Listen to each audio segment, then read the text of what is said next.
Ny alatsinainy lasa teo dia tonga nitsidika tamin'ny alalan'ny fanofanana miampy fanentanana tao amin'ny distrikan'ny Betafy ireo vehivavy ao anatin'ny VLMF na ny vondrana miralenta ho amin'ny fampandrosoana ty vakina karatra.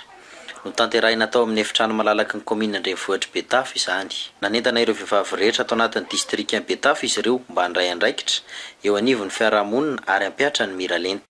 Isy fandraisana andraikitra maro aminatin'izao repoblika fa efatra zao ka dia tairana mihitsy ny vehivavy irotsaka na hofidiana ary ijoro mihitsy amin'ny mahavehivavy azy ka hosa hiditra amin'ny toerana fandraisana andraikitra rehetra to.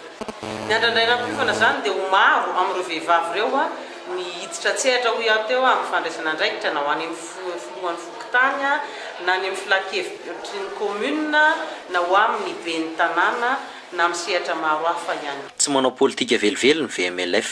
Ny VMLF zany dia tsy manao politika fa manentana ny vehivavy irotsaka indray andraikitra ary manosika mihitsy satria ny andohan'ny VMLF moa zany dia nisy vondrom-behivavy izay nofanina dia ireo nefa nirotsaka ara-politika dia lany soamazara izy ka anisany amin'ilay fanatanterahana ny fametrahana tontolo-piarahamonina isy ny fandraisana andraikitry ny vehivavy sy lehilahy miaraka na politika io na olona voatendry dia andraikitry ny VMLF no manentana azy.